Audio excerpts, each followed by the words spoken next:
Parricide, the act of a child killing their parent, is one of the most horrifying crimes imaginable, shattering the very foundation of family and trust. Every day, families face unimaginable strife, but when it escalates to this, it leaves us grappling with questions we'll never fully answer.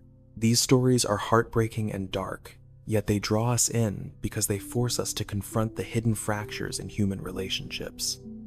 That's why I've put together this Parricide Iceberg, diving from the well-known cases to the ones buried deep in obscurity.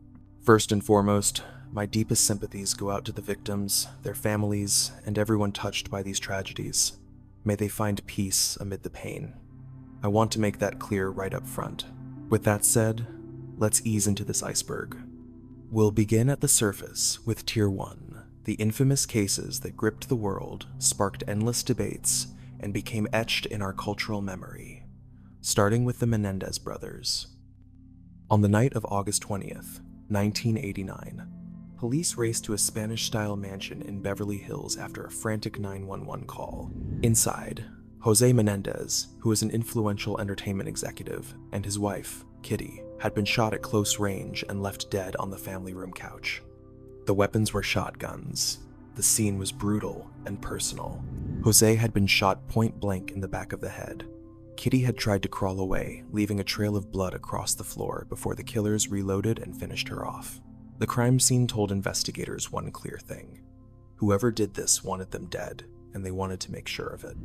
For months, the investigation went nowhere while Lyle and Eric Menendez, who at first appeared devastated, began spending money on Rolexes, cars, and courtside Lakers tickets. Within 6 months of their parents' deaths, the brothers had burned through nearly $700,000. To outsiders, they seemed like grieving heirs, trying to cope with sudden wealth and unimaginable loss. To detectives, it was starting to look like a motive. But the break in the case came from an unexpected place. Eric, overwhelmed with guilt, confessed to his psychologist, Dr. Jerome Oziel, during a therapy session in October 1989. The problem was doctor-patient confidentiality, so the police couldn't touch that confession. Until Oziel's girlfriend, Judalon Smythe, came forward in March 1990, claiming Oziel had told her about the confession and that she'd even listened to tapes he'd made of the sessions. She said Oziel feared for his own life because the brothers had threatened him. Within weeks, both brothers were arrested. Lyle was picked up in Beverly Hills. Eric, who was playing in a tennis tournament in Israel, surrendered when he returned. Both were charged with first-degree murder, with special circumstances, making them eligible for the death penalty. Prosecutors said the motive was financial. The defense said long-term sexual, emotional, and physical abuse drove the brothers to a breaking point. The case turned into a national spectacle. Trial coverage dominated court TV and public debate. The nation watched as the defense unveiled a shocking alternative narrative. Lyle and Eric claimed they had been abused for years. Physical beatings from a tyrannical father obsessed with perfection, emotional manipulation from a mother who alternated between cold distance and smothering control.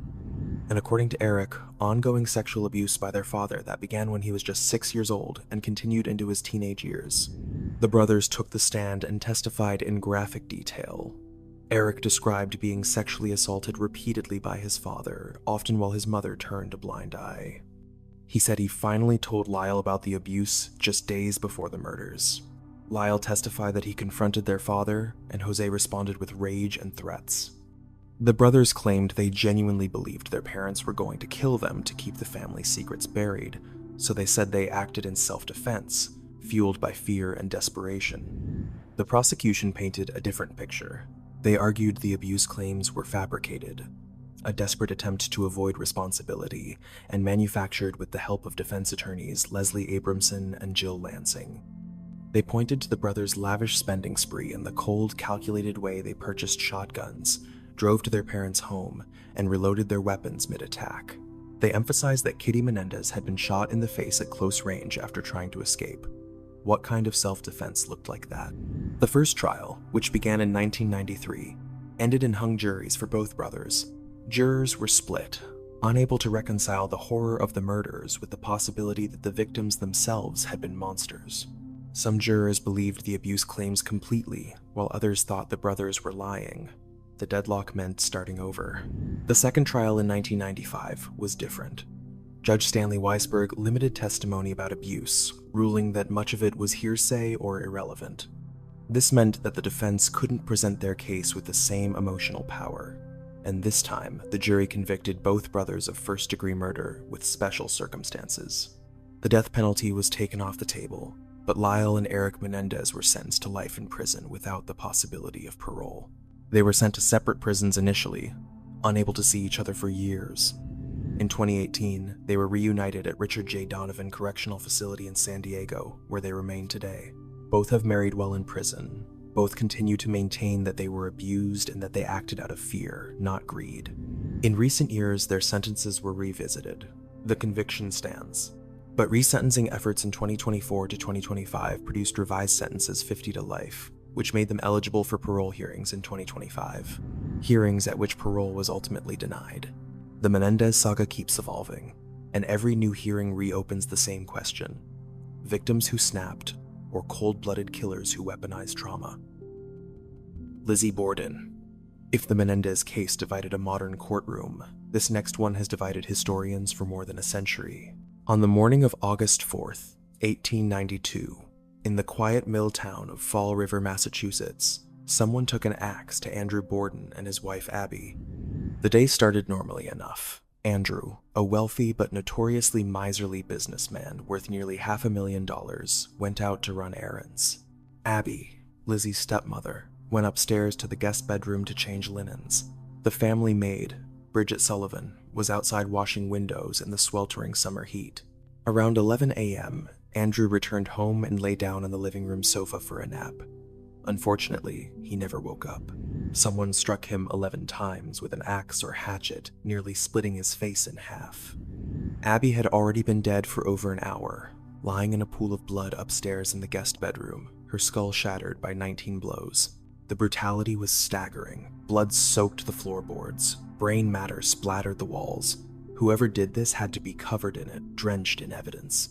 And yet, when Bridget came inside after hearing Lizzie call out that something was wrong, Lizzie Borden stood there perfectly composed, her dress clean, claiming she'd been in the barn loft looking for fishing sinkers during the time of the murders. From the start, the case felt wrong. Lizzie's behavior was strange. She showed little emotion at the crime scene.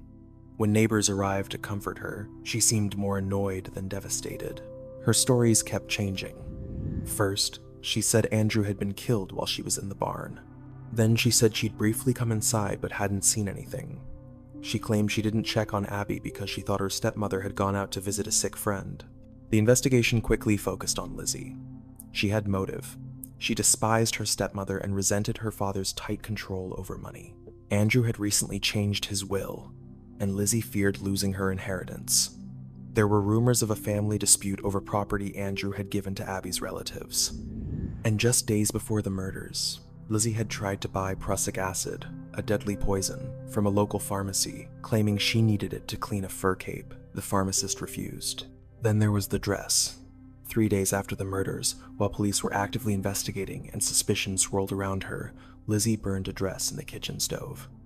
She told her sister Emma and a family friend that it was stained with brown paint. The friend urged her to stop, warning that it would look suspicious, but Lizzie finished burning it anyway.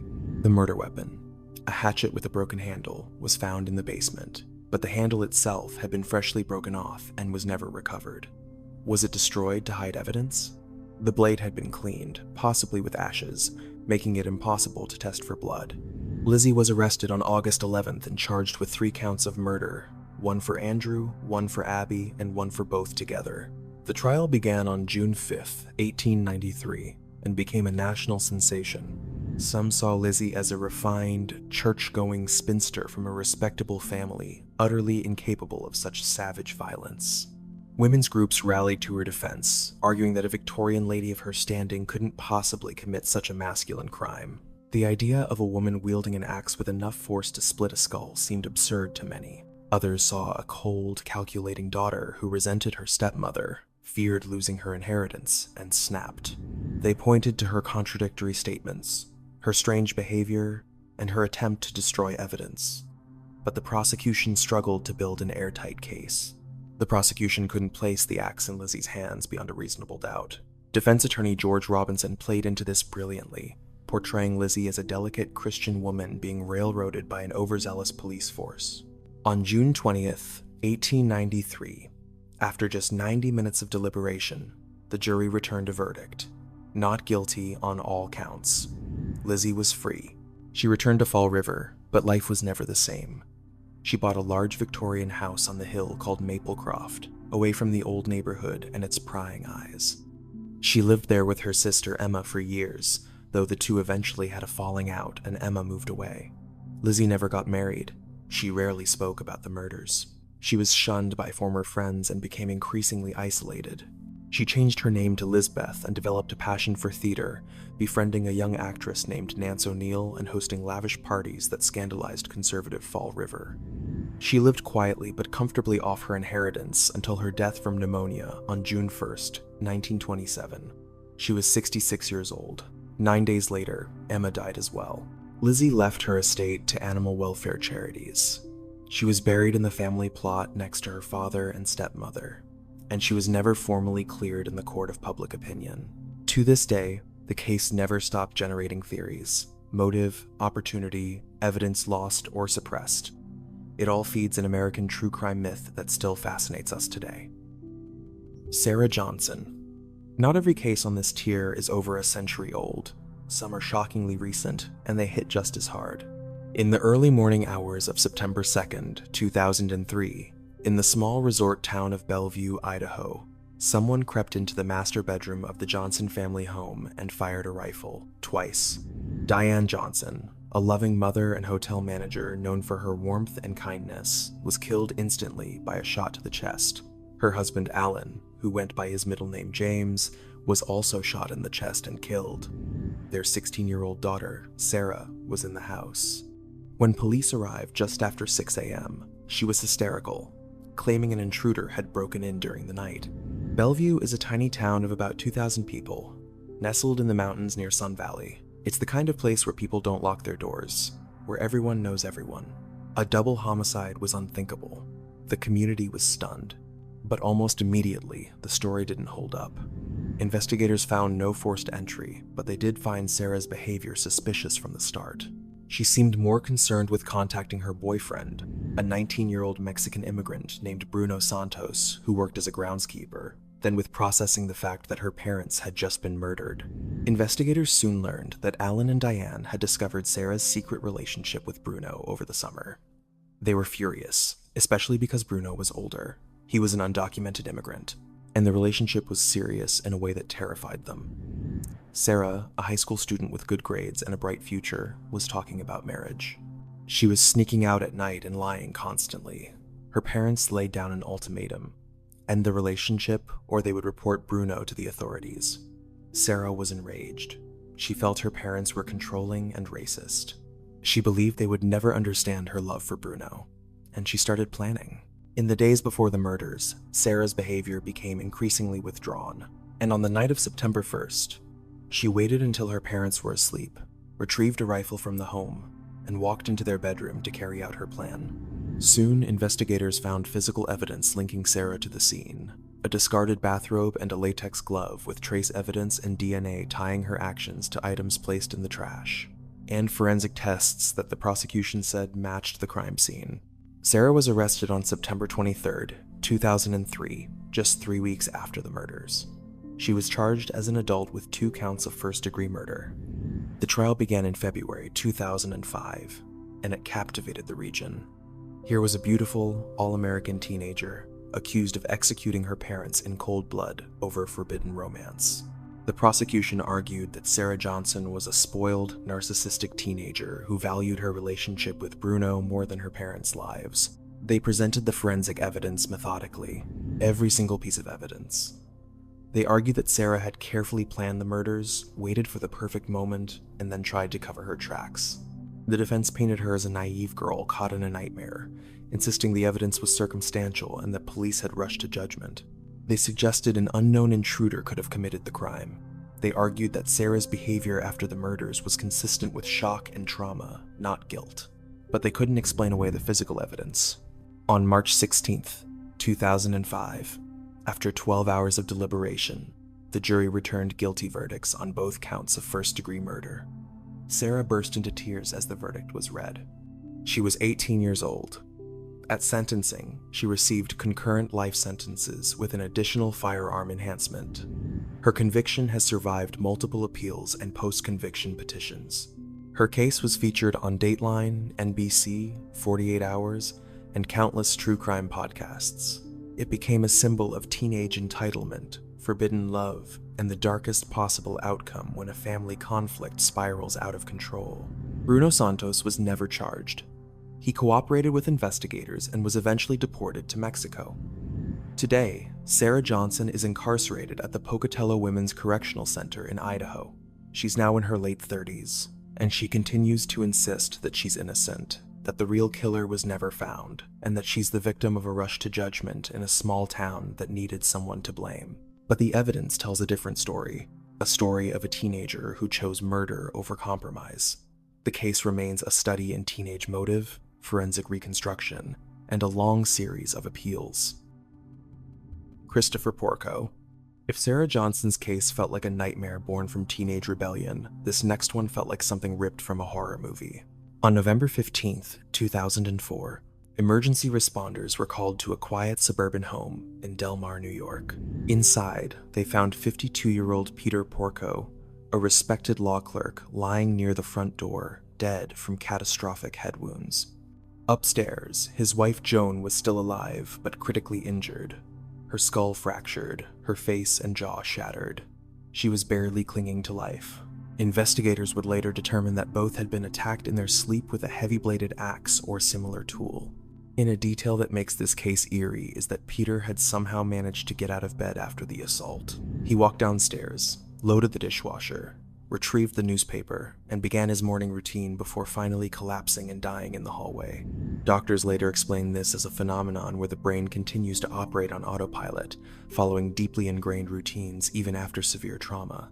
But at the scene, it was deeply unsettling. Joan, meanwhile, lay gravely wounded upstairs. When first responders reached her, she was conscious but unable to speak. Detective Christopher Bodish asked if a family member had attacked them. Witnesses testified that she nodded yes. When he asked if their son Christopher was responsible, she nodded again. That brief, nonverbal exchange would become the single most controversial piece of evidence in the entire case. Christopher Porco was 21, a University of Rochester student with a trail of lies behind him, forged loan documents, fake signatures, and hidden debt. His parents had recently discovered the forgeries and confronted him. Days later, they were attacked. Investigators traced toll records showing his yellow Jeep Wrangler traveling between Rochester and Del Mar the night of the murders, and found DNA consistent with his on the axe handle left at the scene. Christopher claimed he was asleep in his dorm room, that his Jeep was in the parking lot all night. His roommate initially supported this alibi, but later admitted he couldn't be certain. At trial, the prosecution argued that Christopher murdered his parents to prevent them from cutting him off financially.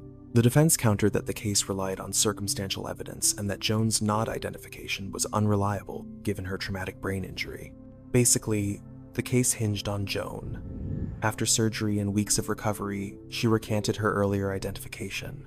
Joan Porco later testified, spoke publicly, and has maintained that she has no memory of the attack and that she does not believe her son is guilty. She became Christopher's most passionate defender, attending every day of his trial, writing letters to the judge, pleading for his innocence. The trial began in 2006 and was a media sensation in upstate New York. The prosecution argued that Christopher Porco was a spoiled, manipulative narcissist who killed to protect his lies and maintain his lifestyle. They presented the toll records, the DNA evidence, the financial motive, and that initial nod from Joan before her memory was supposedly compromised. The defense argued that the evidence was circumstantial, that the toll records could have been wrong, that Christopher's DNA on an axe in his own parents' home didn't prove he'd used it as a weapon, and most importantly, they argued that Joan's support proved his innocence. What mother would stand by her son if she truly believed he'd killed her husband and tried to kill her? But the prosecution had an answer for that. Cognitive dissonance, the psychological inability to accept an unbearable truth. They argued that Joan couldn't face the reality that her only surviving child was a murderer, so her mind had created an alternative narrative to protect her from that horror. On August 10th, 2006, After 4 days of deliberation, the jury convicted Christopher Porco of second-degree murder in Peter's death and attempted murder in Jones' attack. He was sentenced to 50 years to life.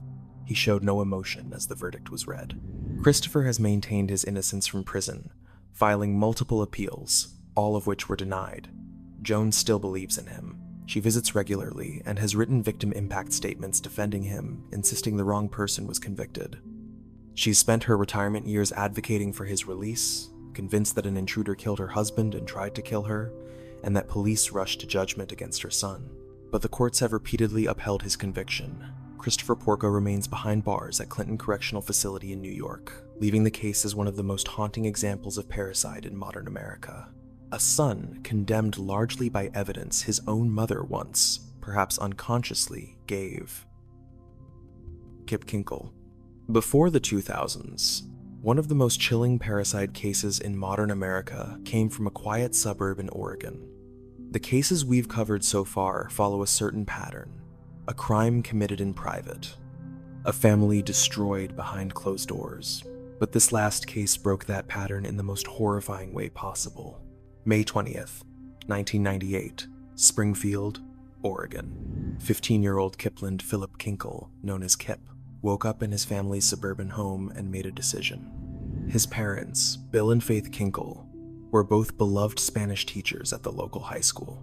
They were educated, caring, and deeply worried about their son. Kip had been struggling with violent thoughts, an obsessive interest in weapons and explosives, and even facing trouble at school. Just the day before, he'd been arrested for having a stolen gun in his locker and had been expelled. His parents were devastated, trying to figure out how to help him. Kip didn't want help. He simply wanted the voices in his head to stop, and he'd decided that the only way to make that happen was to kill. Around 3 p.m., his father, Bill, came home first. Kip met him in the kitchen with a .22 caliber rifle from the family's collection and shot him in the back of the head. Bill died instantly, and Kip dragged his father's body to the bathroom and covered it with a sheet. Then he waited. When his mother, Faith, came home around 6 p.m., Kip ambushed her in the garage. He shot her multiple times. She collapsed, and Kip stood over her, making sure she was dead. Then he went inside, had dinner, listened to music, and played with the family cat. He spent the night in the house with his parents' bodies, preparing for what came next. But what makes this case unforgettable is what happened next. The next morning, May 21st, Kip loaded his father's car with weapons, a rifle, 2 pistols, and hundreds of rounds of ammunition. He wore a trench coat to hide the firearms. And he drove to Thurston High School, his former school, where he'd been a student just days before. At around 8 a.m., Kip entered the cafeteria, where 400 students were having their breakfast, and opened fire, methodically shooting into the crowd. The sound was deafening. Kids dove under tables, glass shattered, and blood pooled on the floor. Kip killed 2 students, Ben Walker, 16, and Mikhail Nicolason, 17. He wounded 25 others. The shooting lasted less than 2 minutes but felt like an eternity. When his rifle jammed, student wrestler Jake Riker tackled him. Others piled on, restraining him until police arrived. Kip kept screaming that they should just shoot him. When police arrested him, they found a note filled with self-hatred, paranoia, and voices in his head urging him to kill. Then, officers searched the Kinkel home, and they found the bodies of Bill and Faith. They also discovered a cache of homemade bombs and explosive devices hidden in the crawl space, prompting a full evacuation of the neighborhood and bringing in a bomb squad. The bombs weren't conclusively shown to be rigged specifically for responding police or neighbors, but their presence added a chilling dimension to the case. The legal battle that followed was complicated. Kip's defense team argued that he was severely mentally ill, hearing voices that commanded him to kill. He described vivid auditory hallucinations that had plagued him for years. Voices were telling him he was worthless, that everyone would betray him, and that the only solution was violence. Psychological evaluations revealed early signs of paranoid schizophrenia, though experts disagreed on the diagnosis. The prosecution acknowledged his mental health issues, but argued he was legally sane. He'd planned the attacks, had hidden evidence, and had made rational decisions about weapons and timing. Under Oregon law, that meant he could be held responsible. In September 1999, Kip pleaded guilty to 4 counts of murder and 26 counts of attempted murder. He was sentenced to 111 years and 8 months in prison without the possibility of parole. He was 17 years old at sentencing. The Kinkel case became a turning point, a story of parricide that bled into mass violence, forcing America to confront how early delusion and untreated psychosis can turn deadly. It raised questions about gun access, mental health treatment, warning signs, and how we identify troubled kids before tragedy strikes. Bill and Faith Kinkel had tried to help their son. They'd taken him to therapy and had set boundaries around his weapons obsession. But they had also indulged it to some degree, buying him guns and taking him shooting, hoping it would be some sort of bonding experience. In hindsight, the warning signs seem obvious, but at the time, his parents saw a struggling teenager they desperately wanted to save. Today, Kip Kinkel is incarcerated at the Oregon State Correctional Institution. He's now in his early 40s. In rare interviews from prison, he's expressed remorse, saying he lives with the guilt of what he did every single day. He's acknowledged that his mental illness doesn't excuse his actions, and he knows he destroyed countless lives, starting with his own parents. In recent years, his lawyers have argued that he was a mentally ill teenager suffering from schizophrenia, not a monster, but his appeals have all been denied. And that's the end of the video. Thank you for watching, guys. Seriously. If you enjoyed this one, let me know in the comments, drop a like, and subscribe if you haven't already. Each of these cases, Menendez, Borden, Johnson, Porco, and Kinkel, defines the high visibility edge of the Parricide Iceberg. What connects them isn't just the violence, but how everything unraveled in public. Courtroom battles, blurred motives, forensic doubts, and families torn apart under the spotlight. These cases are disturbing. They honestly make me feel unsettled just talking about them, but it's important to learn about this kind of thing, and in a weird way, they became part of our culture because they forced us to confront many uncomfortable truths. Anyway, that's it for tonight. In the next video, we'll continue with Tier 2 with cases that are shocking but faded from memory. So good night, everyone, and sweet dreams.